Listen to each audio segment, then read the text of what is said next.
Boa tarde a todos. Estamos dando início, neste momento, à transmissão nacional do 6º Encontro Literário, workshop do processo criativo, com a presença dos ilustres palestrantes Dr. Luiz Antônio de Assis Brasil, romancista, doutor em letras, professor do programa de pós-graduação em letras da Escola de Humanidades da PUC, doutora Valesca de Assis, escritora, professora e ministrante de oficinas de escrita criativa. E representando a Escola da Advocacia Geral da União, Dr. José Diogo Cirilo da Silva, procurador da Fazenda Nacional, que está aqui conosco, né, para acompanhar e intermediar este encontro.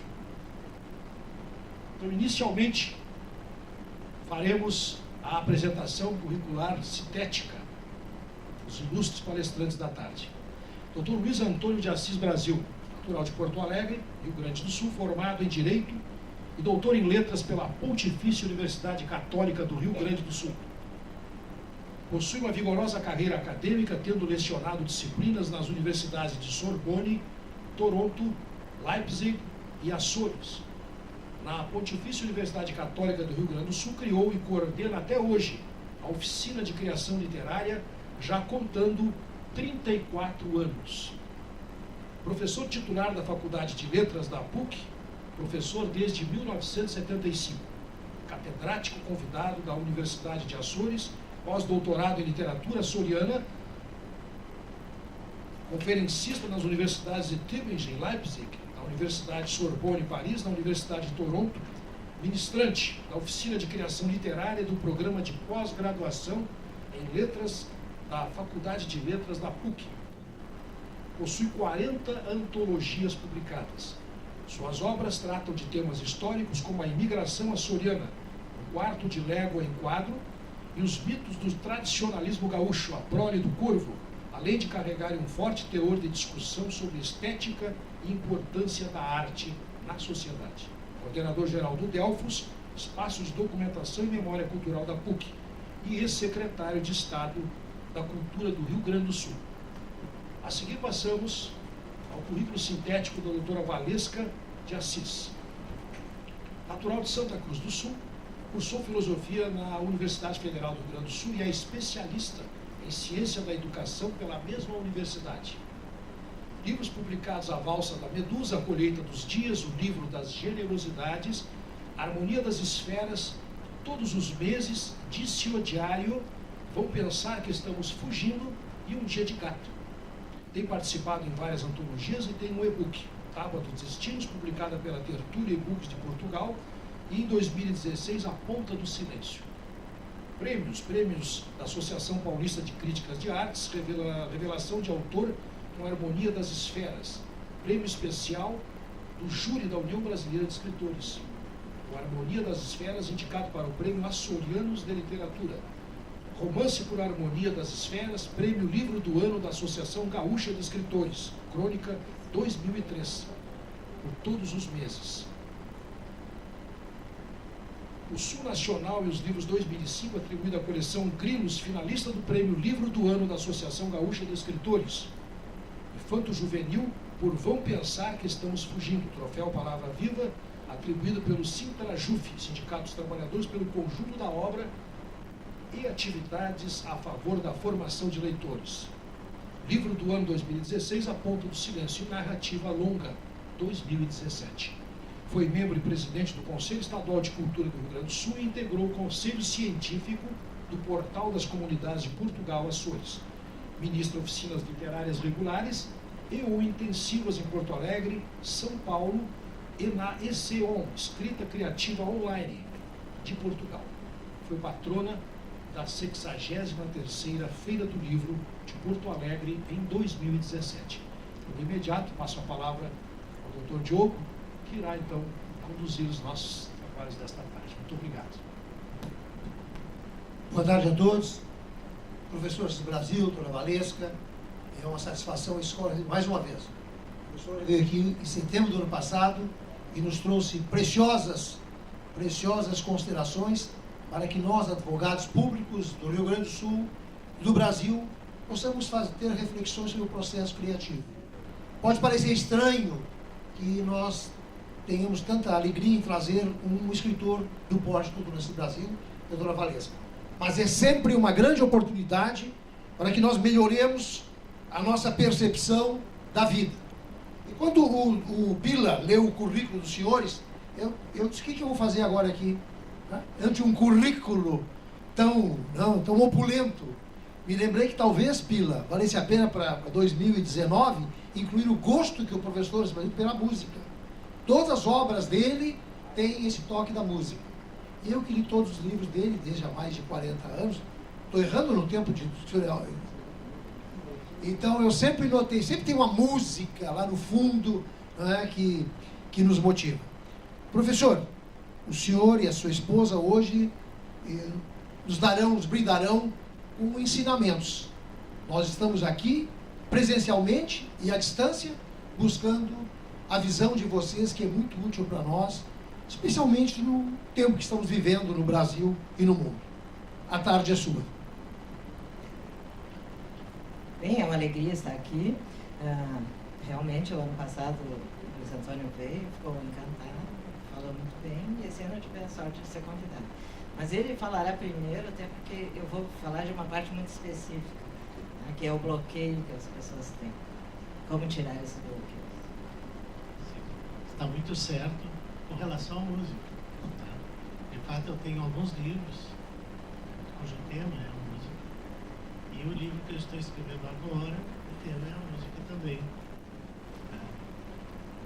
Que é uma novela sobre Leopold Mozart, o pai do Wolfgang Mozart, que foi um músico muito competente. Né? E, bom, enfim, estamos trabalhando nisso. Então, tá certo, o diagnóstico aí está perfeito mesmo. Né? Ultimamente, e realmente isso, mais ultimamente, tem me ocupado bastante mais do que me ocupava, digamos, os temas históricos. Que talvez eu tenha, enfim, escrito algumas coisas nisso, mas eu percebo que o tema da arte, né, e particularmente no caso da música, que é uma das formas de expressões artísticas mais poderosas, né, que mais congrega pessoas, uma orquestra sinfônica, pode cada músico falar um idioma, mas todos falam a língua da música. E isso é importante, enquanto eu conheço orquestras sinfônicas e eu sei bem o que é esse fenômeno. Bom, então era isso, eu queria agradecer essa lembrança aí que teve, né, o que mostra o leitor atento. Tá? Eu queria apenas... o assunto é criação. Então eu vou me permitir, ao invés de improvisar coisas aqui, eu quero ler uma parte só, não se assustem, de um livro inédito que está por sair agora, nesse ano ainda, que se chama Escrever Ficção. Tá? É um livro que vai sair por encomenda da editora Companhia das Letras, que trata do tema da escrita da ficção. Então, eu tenho vários aspectos que eu trato ali, e um deles se refere justamente à criação. Então, ao processo criativo. Então, eu parto da ideia da atitude do ficcionista, portanto, aquele que escreve narrativa de ficção, isto é, romances, contos ou novelas. Então eu digo que a atitude do ficcionista, né? Eu digo a atitude do ficcionista corresponde, além da vivência, né, experiências de vida, portanto, e do conhecimento, um constante olhar de dúvida. Será que tudo é o que parece? Quando alguém diz algo, pode estar pensando o oposto. Se alguém faz uma maldade ou um gesto solidário, pode não ser livre para fazer diferente. O ficcionista deve ser aberto à aventura que existe em penetrar nos motivos das ações próprias e alheias, e a aventura de criá-las. A atitude do ficcionista pressupõe ousadia da invenção. Todo ficcionista é uma divindade criadora em eterno deslumbramento perante aquele mundo que gerou, perante aquelas mulheres e homens cujas ações comanda. Ficcionista, por isso, é aquele que, no meio ao tumulto do dia, ou obrigado à noite a comparecer a uma festa aborrecida, quer logo correr para casa para penetrar nesse universo, o único em que ele é livre, devendo prestar contas apenas à integridade da própria criação. A atitude do ficcionista também é de quem sabe que, ao inventar, está sempre se reportando à realidade. Às vezes, ao criar situações imaginárias, vividas por pessoas imaginárias, fala mais do real do que qualquer texto científico. Não por outro motivo que o Dr. Freud, em célebre carta ao seu colega médico e ficcionista, Arthur Schnitzler, ambos viviam em Viena, eram rigorosamente contemporâneos, mas nunca se encontraram. É uma coisa absolutamente curiosa isso. Quando o Dr. Schnitzler, portanto médico, ele era médico oftalmologista, fez 60 anos, o Dr. Freud escreveu uma carta ao seu colega. O Schnitzler era médico e era um ficcionista, um poderoso ficcionista. Talvez vocês conheçam o filme De Olhos Bem Fechados.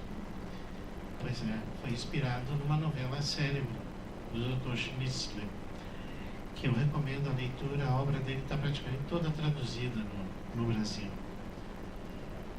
Então, quando o Dr. Schnitzler fez 60 anos, o Dr. Freud escreveu uma carta para ele, disse-lhe que, ao deixar-se absorver por suas belas criações, parecia-lhe encontrar, sob as superfícies artísticas, as mesmas suposições antecipadas, os interesses e conclusões que o fundador da psicanálise reconhecia como seus próprios. Citação da carta. Fica uma impressão que o senhor sabe, por intuição, na verdade, a partir de uma sofisticada autoobservação, tudo o que tem descoberto em outras pessoas por meio de laborioso trabalho. Em resumo, Freud reconhecia a precedência da ficção sobre a ciência. Ao ler uma novela célebre do Dr.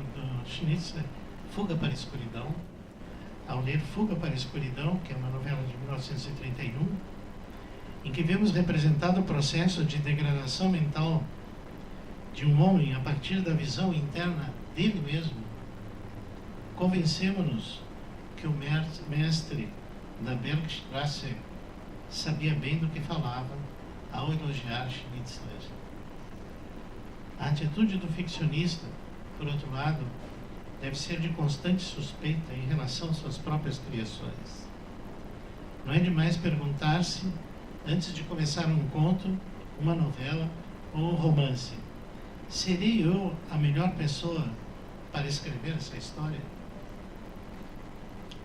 Se a resposta for negativa, então procure outra, uma história que lhe diga respeito, ou que se imponha a você, que não o deixe em paz, até que você a escreva. Não estou falando de estilo, mas de temática. Se observarmos as narrativas sob esse aspecto, veremos que elas, desejadas de modo inevitável, trazem a marca de quem as criou. O melhor é escrever sobre o que conhecemos ao natural, ou seja, a partir de nossas vivências humanas e de nossas infatigáveis leituras. Se for um assunto que nos seja alheio, precisamos fazer com que deixe de sê-lo, o que implica muita pesquisa, e ela pode transparecer demais dentro da narrativa, tirando o frescor da ficcionalidade. Tomemos cuidado para não encaixar à força toda a pesquisa no texto.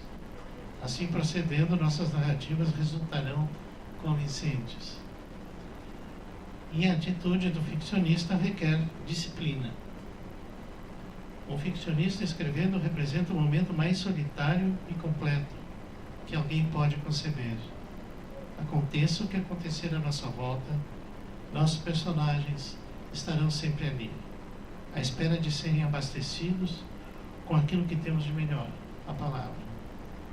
Mas não podemos ser condescendentes conosco mesmo. O leitor merece nosso melhor, e esse melhor é uma narrativa que ele leia com encanto, que não se aborreça com erros elementares de composição, nem com personagens que não lhe dizem nada, nem com enredo que vai para cá e para lá e não chega a lugar nenhum. Mas como dominar essa matéria, a palavra em ação, para escrever uma narrativa? Como transpor uma ideia, que sempre será alguma coisa de difuso, grandioso, para um texto concreto, que depois será lido, será posto num livro, com capa, ficha catalográfica e código de barras? A resposta não pode ser outra: com competência artesanal. João Leite, um amigo açoriano português, técnico de manutenção de aeronaves, me disse algo simples de sua profissão. O passageiro deve ir de um ponto a outro do mapa sem perceber que viajou. Os funcionários da empresa aérea devem trabalhar para que ele não leve na lembrança que esteve durante horas metido num charuto de metal pendurado a 40 mil pés de altitude. Essa sensação só é obtida mediante um conjunto de providências tecnológicas concatenadas e invisíveis. Sob pena de arranhão da imagem da empresa, não pode haver falha. Transpondo para a narrativa ficcional, que no final de contas é o foco deste livro, o leitor deve esquecer que existem as palavras, que nos custaram tanto, e estabelecer uma ponte direta com o personagem e com a história. Claro que existem diversos tipos de leitores, diria mesmo que há leitores para todo tipo de obra literária.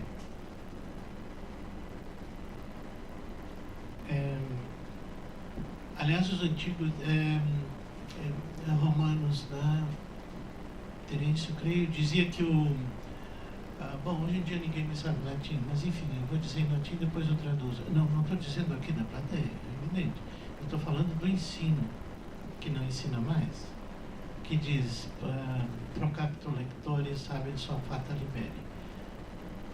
É um motivo bastante simples, né? De acordo com o pensamento do leitor, cada livro tem um destino diferente. Ele já falava nessa coisa que hoje se estuda como estética da recepção, há 2009.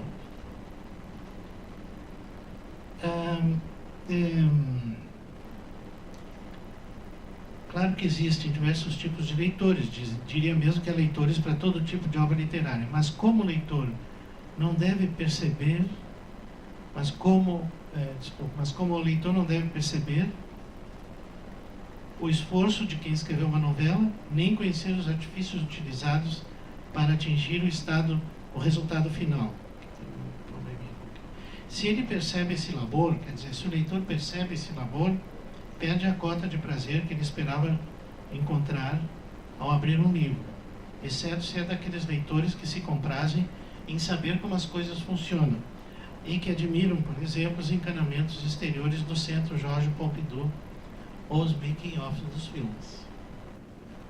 Outra pergunta que devemos nos fazer, devemos fazê-la quando damos por pronta a narrativa: isto é melhor que eu sei fazer no momento?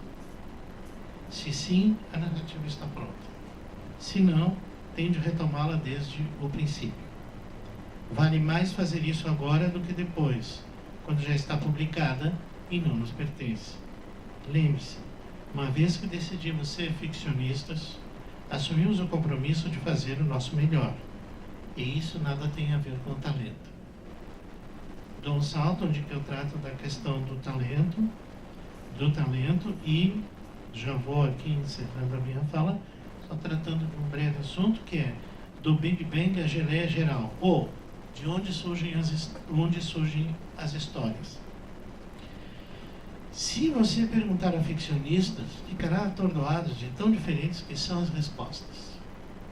É uma espécie de vale-tudo imaginativo e quase sempre de conteúdo poético ou, em raros casos, agressivo em relação a quem teve a infeliz ideia de perguntar. Em vez de ficar apenas espantado com a idealização de meus colegas, estudei essas respostas, digamos, as mais sensatas, e posso reuni-las em 2 grandes grupos, cada qual com sutilezas em que não vou me deter e admitindo, é claro, a possibilidade da existência de variantes em que não pensei. O Big Bang. Ainda não sabemos bem como começou o universo, mas as teorias mais acreditadas falam numa singularidade.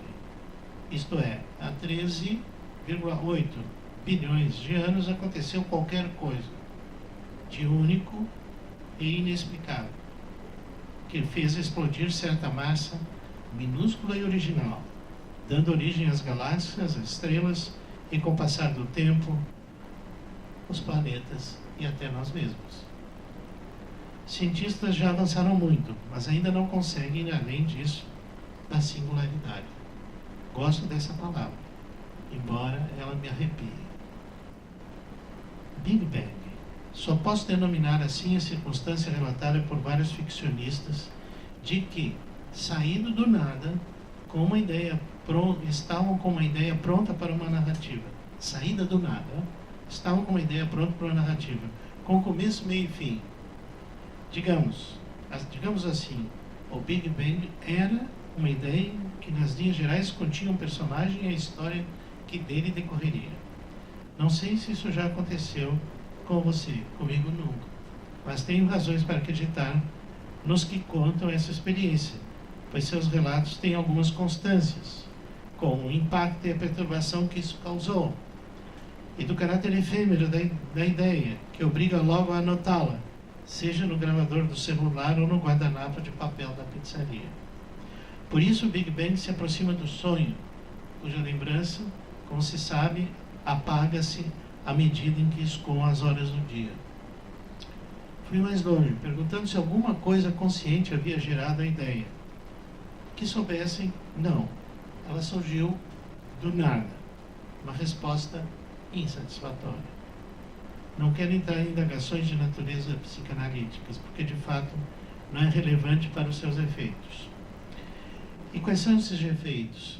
Antes de tudo, claro, uma história a ser escrita.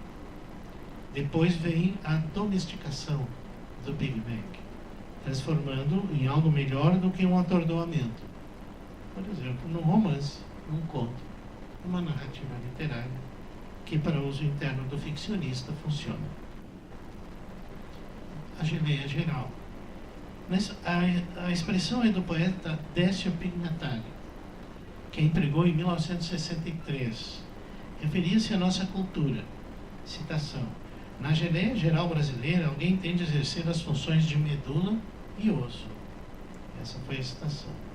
Depois foi usada por Gilberto Gil em sua célebre canção. Tem o sentido de miscelânea e mais uma dezena de palavras do mesmo campo semântico. Serve muito bem para explicar a segunda forma de surgimento de ideia para uma ficção. Não invento nada. Apenas dou nome àquela ideia inicial confusa e imprecisa, em que percebemos o embrião de uma história. Guarda alguma semelhança com o Big Bang, pois nem sempre sabemos de onde surgiu. Sabemos sim que ao verter o café na nossa xícara, estamos com a mente ocupada com algumas imagens. A área na corda a sol de barro, uma cadeira ao sol de inverno, um espantalho colorido no meio de uma lavoura, uma criança que segura uma libélula, algo assim, percepções de coisas que podemos ver e ouvir, mas que não fazem qualquer sentido de imediato. Até que, para nossa surpresa, articulamos essas percepções, formando um fragmento de história. Uma mulher num jardim, lê ao sol de inverno, uma lenda de espantalhos. Ela sente, e não é de hoje, um vago incômodo com o mundo, e é despertada pelo chamado de sua filha de 3 anos, que lhe quer mostrar uma libélula. Não, uma borboleta amarela que palpita em sua pequena mão rosada. Ao levantar-se, a mulher vê o marido que vem em sua direção com o jornal aberto, onde ele lê em voz alta uma notícia perturbadora. Então improvisamos um nome para ela. É Martina. Não, é Georgia.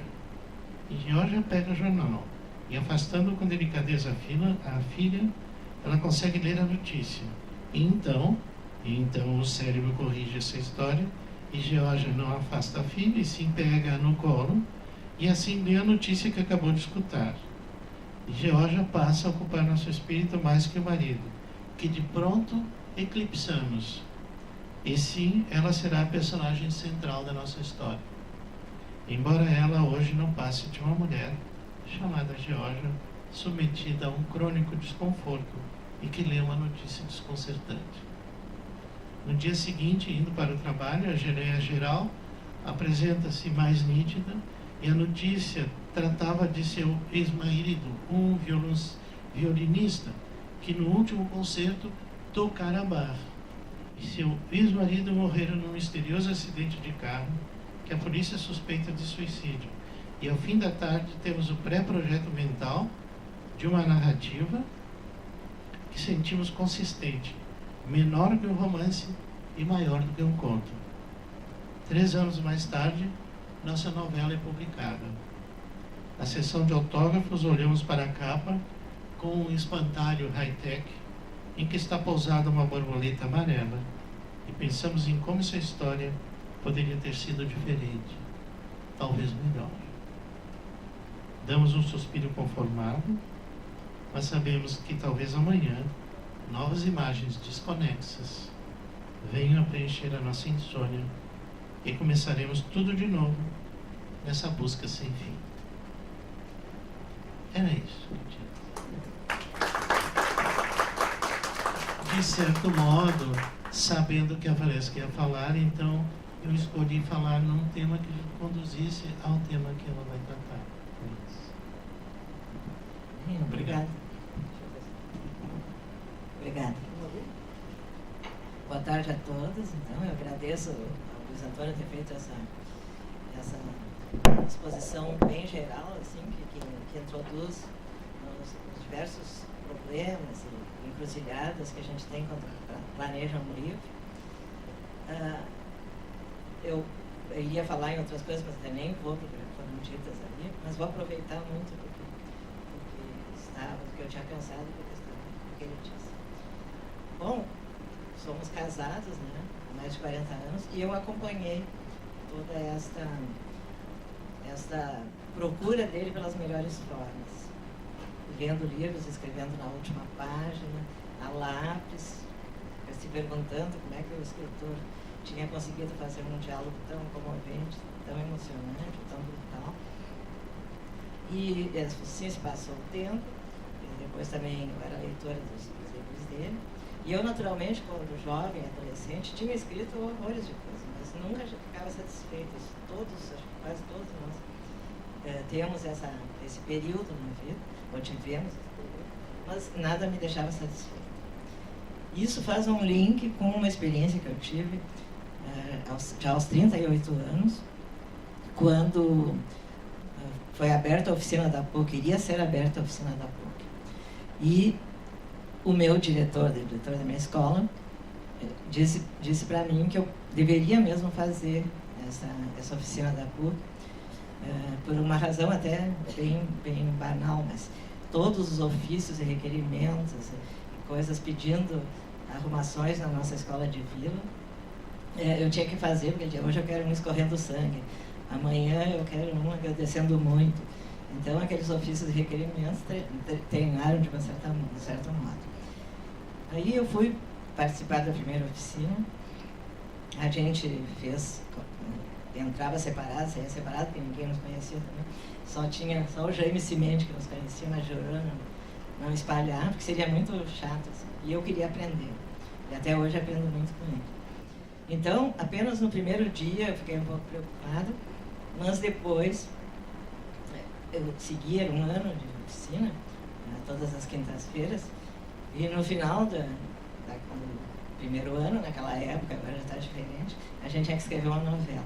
Aí no segundo ano a maioria saiu em debandada, né? Porque fazer uma novela naquele pouco tempo, mas é o embrião de uma novela que eu vinha fazer depois, que foi meu primeiro livro publicado. E eu situo isso aqui porque, mesmo tendo toda essa convivência, mesmo sendo uma menina que lia, uma moça que lia, uma mulher que lia bastante, não tinha me dado um insight ainda, não tinha tido insight de que a literatura era muito trabalho, e era um trabalho especializado. Então, a gente imaginava, e até hoje tem gente que passa essa ideia, que vem uma coisa, uma inspiração, aí a gente rasgava papel, agora não se quebra o computador porque ele é muito caro, na escola é recorte. E eu só perdi esse mito nos exercícios da oficina. E depois de ter participado da oficina e começar a dar minhas próprias oficinas, eu uso a imagem de um jardineiro, porque eu também gosto muito de plantas. Se o jardineiro, ele vai ter que, se ele escolhe aquela planta, se nós escolhemos o nosso tema, ou às vezes até o final do livro que vem primeiro, ou o título, enfim, aí nós temos que, o jardineiro ao plantar, então, ou cuidar de uma planta, ele tem que ver quanto sol ela precisa, se é o sol da manhã ou o sol da tarde, quanto adubo, se eu for colocar adubo, quando é que tem que regar, quantas vezes a gente afoga uma planta com tanta água, ou deixa secar por falta de água. Então a gente tem que saber quando podar, quando adubar, até quando colher aquela planta. Esse é um cuidado que nos trazem, digamos, aquelas primeiras técnicas necessárias, que é um trabalho, bração, grande parte. E nós estamos temos o primeiro choque de humildade. Hoje já está diferente, os jovens muito cedo já vão à oficina literária. Não esqueçam que eu tinha 38 anos e era do século passado. Mas então, a gente vai à procura de uma coisa sobrenatural e depois a gente cai na realidade. E é muito bom cair nessa realidade, porque a gente tem um assunto transcendente que resolveu abordar, mas tu tem que fazer o teu trabalho diário, o teu trabalho caprichoso, para transformar aquela arquitetura inicial e mesmo caótica numa coisa que o leitor possa acreditar muito mais do que ele acredita na vida. A vida é muito menos verossímil do que um livro. Porque o leitor, quando pega um livro, ele sabe no seu consciente que é uma mentira, mas ele quer acreditar nessa mentira. Então, quanto mais a gente conseguir acertar essa mistura, acertar essa engrenagem, mais ele vai se encantar com o livro, ou aderir ao livro, inclusive. Então, depois dessa situação toda, vou fazer uma pausa aqui, aos 45 anos que eu publiquei meu primeiro livro.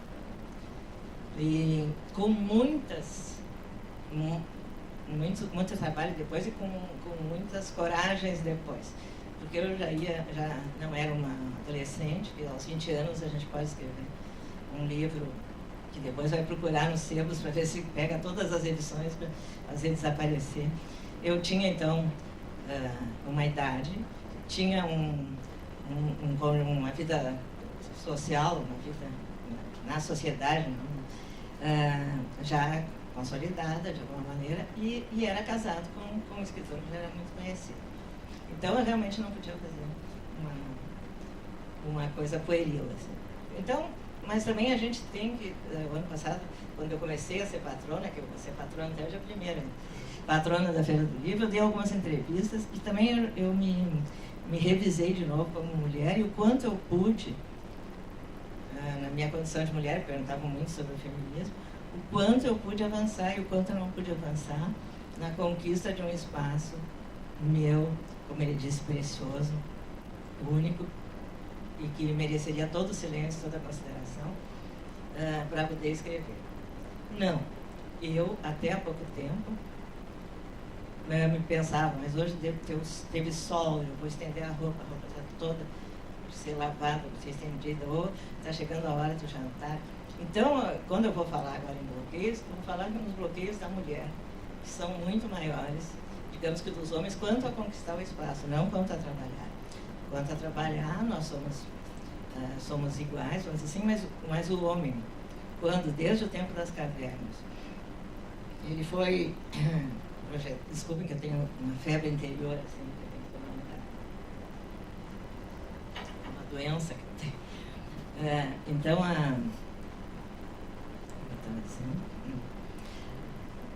desde o tempo das cavernas já foi separada a atividade feminina da atividade masculina. Então, os homens foram para caça e vinham de lá, contavam daqueles bisões que eles tinham matado e tal.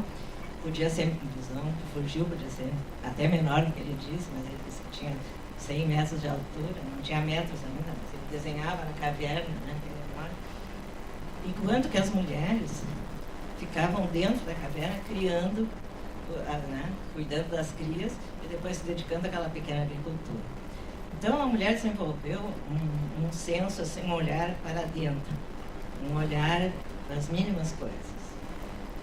Se eu vejo uma pessoa, assim que eu boto os olhos nela, se eu conheço a pessoa, eu sei se ela está muito cansada aquele dia, se ela se aborreceu, porque a gente vai olhando pequenas minúcias. E os homens, normalmente, eles então vão fazer cirurgias, agora as mulheres também vão fazer prédios e pontes e viver nesse mundo muito mais amplo. Então, eles têm um outro tipo de facilidade e um outro tipo de dificuldade.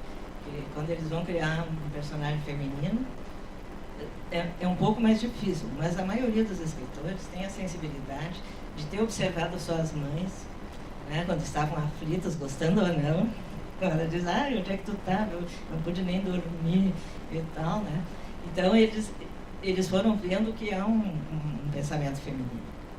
E não estou dizendo aqui nem que é melhor, nem que é pior, mas ainda na Feira do Livro de Caxias do Sul, há quase um mês atrás, a gente estava comentando sobre a questão da culpa como bloqueio, daí houve muitas perguntas e me deu fechei uma ideia assim, de que nós mulheres e os homens ainda não nos encontramos na sala certa, completamente.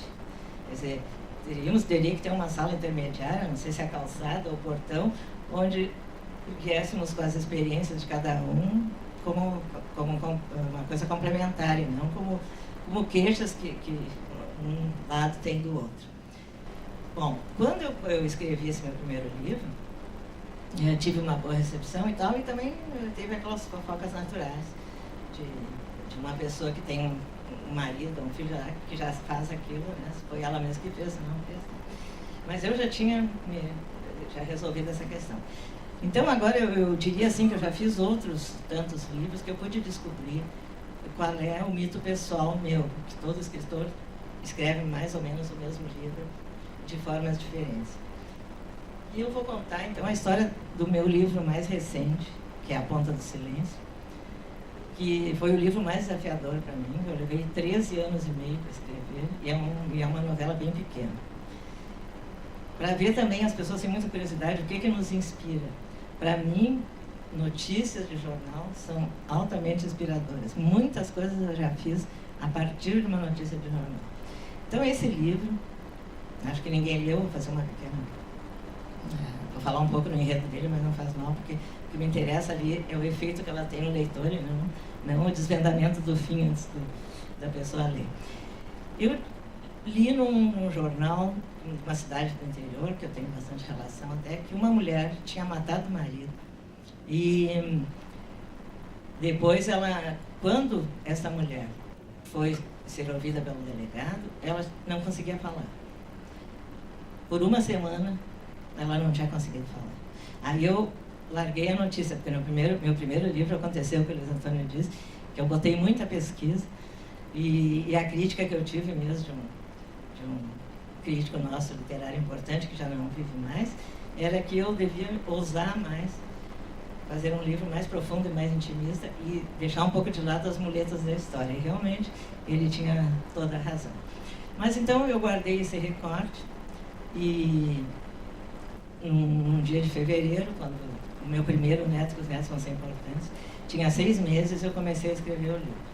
Aí houve toda uma série de vicissitudes, os 2 netos foram prematuros, e a gente daí tem que ser mãe, e uma porção de outras coisas, doenças e tal.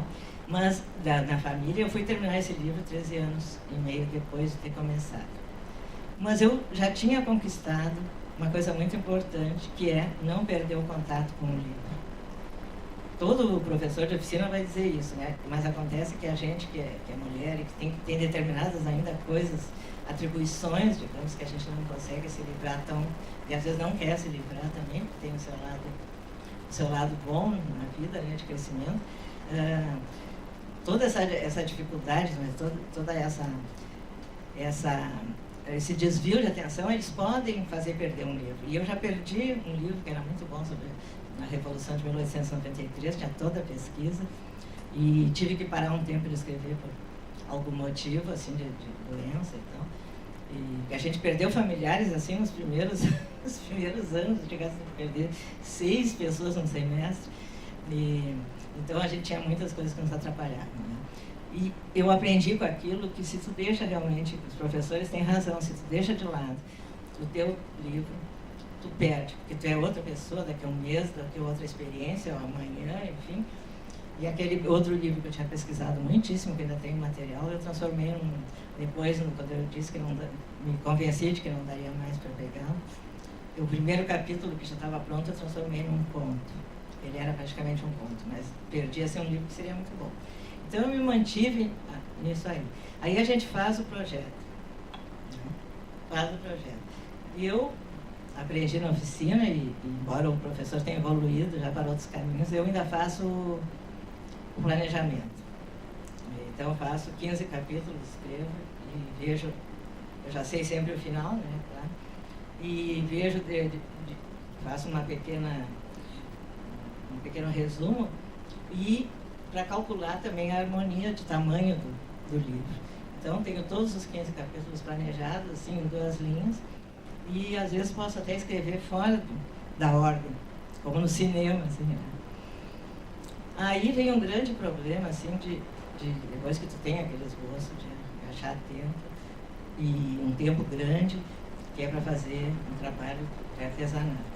E o que eu fiz para não perder o livro? Fui lendo ele, mas também escrevendo pequenas coisas, porque eu já tinha os personagens, que seriam características. Um cacoete, para dar para um dos personagens que ficaria bem com ele, um penteado, uma coisa assim. Porque a gente, quando cria os personagens, tem que fazer tudo, idade, o quanto que estudaram, onde é que pararam, o que gostavam mais, se quebraram a perna, porque isso vai aparecer ao longo do livro. E eu quis tornar essa notícia um pouco diferente daquela que eu li no jornal. Ela foi um desafio, mas ela tinha uma coisa em comum, ela não fala durante todo o livro. Então, você tem que ali ver pensamentos, ver bilhetes, sinais de sim, de não, de talvez, né? Isso foi o mais difícil do livro, mas eu gostei muito de ter vencido esse desafio. Os bloqueios, que já deve estar quase na hora de parar, mas os bloqueios, que era a minha intenção inicial, eu, como já tinha aquela idade que eu tinha quando comecei, e por ser assim, criada por uma mãe de origem alemã, eu tinha assim 200 mil bloqueios. Também a escola, a sociedade, o que esperam de ti como mãe, como mulher, como profissional, tudo aquilo fica na tua cabeça. Então eu comecei a estudar para mim isso, e quando a gente viajava, eu comprava livros e tal. Até que eu desenvolvi uma oficina onde a gente parte do pensamento não crítico, do pré-consciente, seja lá do que que tu propõe os primeiros exercícios de uma oficina. Eu vou dar como sugestão para quem pretende escrever, até ir começando a se exercitar nisso, se tiver vontade. Tu faz desafios assim em que ele não tem que usar os seus condicionamentos. Então, a Marina Colasanti, uma vez, num curso que eu fiz com ela em Passo Fundo, ela comentou que ela tinha sido várias coisas, inclusive publicitária e tal, E depois começamos a falar do subtexto, e ela disse que, tanto na função publicitária como também de escritora, né? Ela, claro, a gente tem, o subtexto é tudo. E ela disse para nós uma coisa que nos surpreendeu, que o melhor subtexto estava numa piada. Porque a pessoa tem que ser muito bem informada, muito inteligente, para entender uma boa piada. Então, um dos exercícios que eu faço, eu tenho uma série de piadas, enfim, já que eu recolhi, peço que primeiro leia uma piada e tal, depois transformem aquela piada numa história séria naquele momento. Então, tu está mexendo com uma estrutura rochosa que tem dentro de ti, que é, né, mudar alguma coisa da rotina. Depois a gente pega esses adágios gaúchos, isso eu estou falando assim para desbloquear, né? Eu tenho coleções de provérbios, adágios, de clichês, né? E tu tenta colocar, repartir ou somar a metade de um com a metade de outro. Fica muito engraçado. Então fica uma coisa insólita, né? Então, sei lá, marido de parteira dorme sempre do lado da parede, né? Isso é uma parte. E aí tu escolhe uma outra parte para esse marido da parteira, o que ele faz, né? E então sai mil coisas. Ele tem um cavalo para fugir de noite, quando ela vai fazer parto, ele tem uma porta secreta para a vizinha entrar, qualquer coisa que deixa a nossa imaginação ainda infantil ou ainda que não está virada em cinzas ainda, né? Porque a gente tem que ser tão comportado. E aí quando a pessoa lê o seu primeiro trabalho, ela diz, não, mas não fui eu que fiz isso. Assim como também os clichês são muito bons para a gente. E quem é do mundo jurídico, eu até sei, porque eu conheço bastante gente, tem aquela linguagem toda própria, né? Que a gente tem que perder para a literatura. Então, tem um dicionário dos burros que foi... Não, o pai dos burros é um dicionário, que foi publicado pela editora Arquipélago aqui, que tem muitos provérbios, muitos lugares comuns e tal. Então, pega assim como... Por exemplo, fulano tem um coração de ouro. Tu não pode, tu deve evitar botar clichê nos teus textos, seja numa petição ou seja num texto literário. Mas se tu trabalhar o clichê até o máximo das suas potencialidades, ajuda muito. Então, fulano tem um coração de ouro, ou fulano está com o pé na cova. Vai escrever sobre isso uma coisa verdadeira em que eu possa acreditar. Então, o que está com o pé na cova, ele ou era coveiro e escorregou ali, ou pode escorregar. O homem esse, que tem um coração de ouro, os médicos se apavoram quando abrem o coração dele e era de ouro. Isso é antes da possibilidade das ecografias. Né? Mas, enfim, tem que ser muito, muito crível. E então, isso aí vai mexendo até acender uma brasa que a gente ainda tem, assim, apesar de toda a pressão social. Então, o meu trabalho eu fiz comigo e agora faço com as pessoas que me procuram para a oficina. E claro que nos livros ajuda a desbloquear. Quando o crítico, já está na hora, quando o crítico me escreveu e disse, olha, tu poderia usar mais e tal, a primeira coisa dói um pouco, mas depois, como ele era o maior crítico que tinha, tá? Eu vi como foi bom me libertar tanto da pesquisa. Foi ótimo, porque aí eu pude usar a minha imaginação. E agora vai ser relançado um livro meu, agora no dia 9 de novembro, na feira, que é A Harmonia das Esferas, que foi um livro que eu também levei 6 anos e pouco para escrever, em que eu trabalho várias histórias diferentes, deu um trabalho de escrever aquele livro, agora eu reescrevi, e ele vai ser lançado, e vejam vocês, o meu tema principal era, olha, eu estou 5 anos querendo reeditar esse livro, né, para dizer que Deus dispõe. É justamente sobre um general de uma ditadura que construiu um coliseu numa ilha do Guaíba e que depois fez explodir essa ilha quando ele viu que a revolução ia terminar. Isso é uma das tramas do livro. Depois tem uma parte dos índios caingangues que se enredam ali. E eu botei no final do livro um canto da festa dos mortos, que os índios caingangues fazem uma vez por ano. E eles têm uns cânticos que perguntam, o nosso irmão bateu em mulher? Não, nosso irmão nunca bateu em mulher. O nosso irmão matou formigas, que é uma coisa muito importante. A formiga, a alma dos antepassados fica nas formigas. Você não pode matar. Pisou em cima de formigas? Não, o nosso irmão nunca pisou em cima de formigas, até chegar onde vão fazer uma cerimônia. Quer dizer, a pessoa já está enterrada, mas a cerimônia dos mortos é uma vez por ano. E muita gente que não conhece o Rio Grande do Sul, os caingangues, enfim, pensa que é um cântico grego, né, com aquelas repetições, e realmente é a mesma coisa, porque em todas as cosmogonias, enfim, nós temos mais ou menos a mesma trajetória. E as mesmas virtudes que os deuses esperam de nós, os mesmos comportamentos, né, para ser pesado na balança de Osíris, né? E uma coisa da nossa realidade aqui pode ser lida por pessoas de todo mundo, porque são pensamentos universais, são perguntas, isso a filosofia me ajudou muito, aquelas perguntas essenciais que toda hora a gente se faz e que ainda não encontrou resposta. Não sei se já terminou meu tempo, se há perguntas.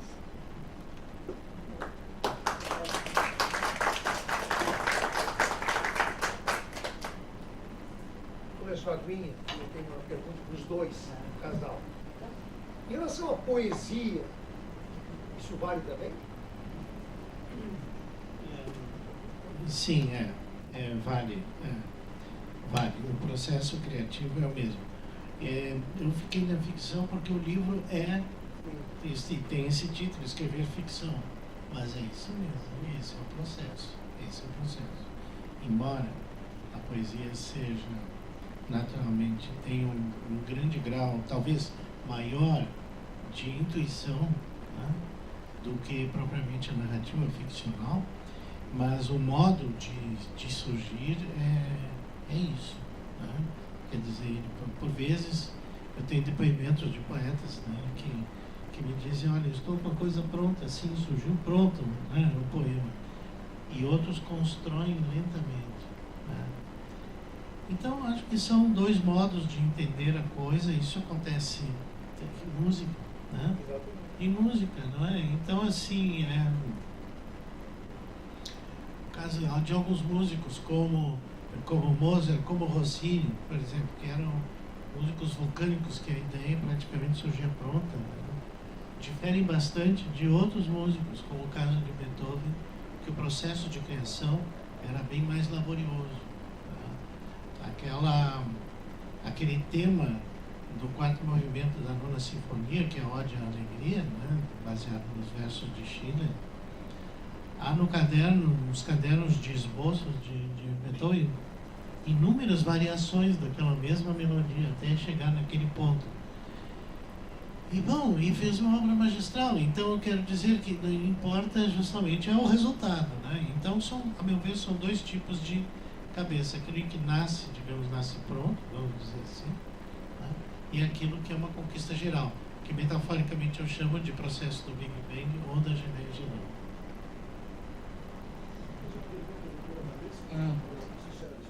Não, o Luiz Antônio já disse tudo mais ou menos que a gente pensa, mas eu queria lembrar que a nossa patrona, que vai assumir o patronato dia 1º, a Maria Carpe, mas é melhor poeta assim, que eu já vi em muitos anos. A gente acompanha desde antes do primeiro livro dela. A Maria é uma enorme poeta. Ela não teve as oportunidades que deveria ter de ser conhecida, de ser mais conhecida. Mas quem a conhece, cada vez mais pessoas a conhecem, ela é assim espetacular no mundo, eu diria. Mas eu acho que agora vai haver muitos painéis, muitos seminários, e se alguém ainda não leu os livros dela, procure começar a ler, porque a gente realmente se apaixona. A poesia é isso, e ela tem uma cultura imensa, quer dizer, pode nascer numa explosão, mas o substrato onde ela vai aparecer é um enorme conhecimento anterior. Há uns anos, no seminário de escritores, nós vimos umas entrevistas de pessoas, poetas, que diziam: eu não leio ninguém para não me deixar influenciar. E é o pior poema que vai aparecer ali. Vai ser esse, porque a pessoa vai falar só para si e ainda com vocabulário reduzido. Né? Então, eu gostaria muito que a gente valorizasse muito mesmo a Maria nesse período e sempre. A propósito, é colega nossa, procuradora-geral, aposentada. Sim, Vamos sim. lá. Inês, vamos trazer a Maria. Ah, olha, traga. É?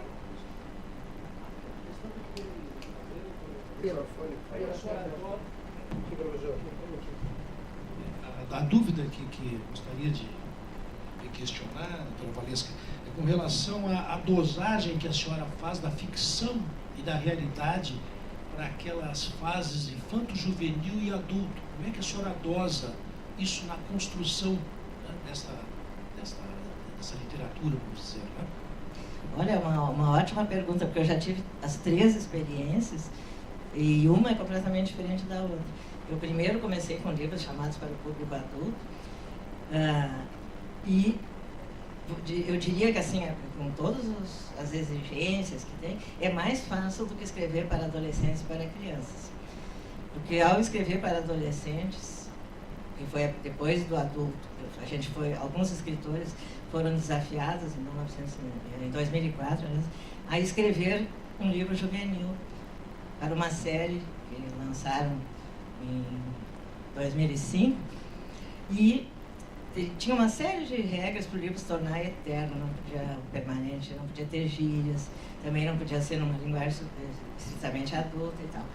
Então eu pedi para pensar se eu podia escrever. Eu já tinha uma boa literatura adulta. Aí fui na PUC, falei com a professora Vera Guiar, que é uma grande conhecedora, e ela me deu livros, ela me deu tanto de livros de outros escritores como livros de teoria, e eu estudei durante todo aquele período, e quando chegou em abril, que foram lançados os 2 primeiros livros dessa coleção, eu tinha escrito 10 páginas, e eu disse para Elaine Maritza, que coordenava isso, eu digo, bom, eu agora achei o livro, eu vou escrever. E isso que eu fui professora de adolescentes, a maior parte do tempo, eu gosto muito de adolescentes. A gente sabia que tinha uma lacuna imensa, mas um bom livro juvenil é dificílimo. Nós temos que voltar, não à nossa adolescência, sentir o que o adolescente sente, mas o que o adolescente, em geral, não superficialmente, mas o coração de todo adolescente, de qualquer época histórica, sofre por aquilo, porque os adolescentes sofrem muito, né? E os pais também. E depois tudo termina bem. E para a criança, depois eu escrevi vamos pensar que estamos fugindo sobre a vinda da família real para o Brasil.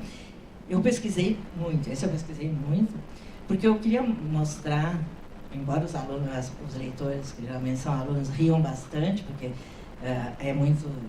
para nós parece muito ridículas algumas atitudes de personagens da história, mas vistos nos seus contextos, são perfeitamente aceitáveis. Então eu pesquisei bastante, até em Lisboa a gente foi uma vez, teve a sorte de encontrar o navio Príncipe Real, uma miniatura. Então eu pude ver realmente todos aqueles cordames, aquelas coisas todas, tinha mais como é que se diz, marinheiros, enfim, mais tripulação do que o número de pessoas que podiam viajar naqueles navios. Então eu fiz bastante baseado na história, mas colocando as circunstâncias históricas. Ele se passa mais na Europa, com Napoleão e todas aquelas consequências da Revolução Industrial, Napoleão Bonaparte, depois ele vem para o Brasil, é a parte mais cômica, assim, né? Mas ontem ainda eu estava vendo uma coisa que eu não sabia, assim, que todos os nobres tinham bichos, cachorros e gatos e tal, para as pulgas que eles tinham, e um pouco para os animais de estimação, e pintos, e paisões e tal. Né? E assim também, a Dona Maria, que era o outro, ela disse as frases mais sensatas, quando ela vinha com o cocheiro, e disse mesmo, mas nós temos que estudar o cocheiro levando ela numa carruagem discreta, assim, que não tinha nenhuma sinalização, e ela disse, mas cocheiro, por que estamos correndo tanto? Vamos pensar que estamos fugindo. E até dei o título do livro, que foi a coisa mais sensata. E outra coisa, quando ela estava entrando no navio, que ela vivia numa gaiola, assim, né? Mas para entrar no navio, tiveram que puxá-la, ela era grande, gorda, e ela olhou para o filho, que estava dando a mão para ela, o Dom João, e disse assim, meu filho, que guerra nós perdemos para estar fugindo dessa maneira? Então, dentro daquela situação, ela era uma pessoa sábia. E ela enlouqueceu justamente porque, uma das coisas foi porque ela acreditava muito em Deus e não quis vacinar os seus filhos contra a varíola. E o primogênito ali morreu também, como todos os primogênitos dos Bragança morriam, né? Então, a dose é essa. Depois que eu escrevi para infantil, foi o mais difícil. Eu precisei, assim, tentar ser uma criança, ver a criança dos meus netos, enfim. E porque a gente vê muita história infantil que diz assim, aí ele pegou o lapisinho dele, o caderninho e com uma folhinha, né? Daí ele pintou um boletim e tal. Não é isso, as crianças merecem muito mais, né? Pessoal, algum questionamento?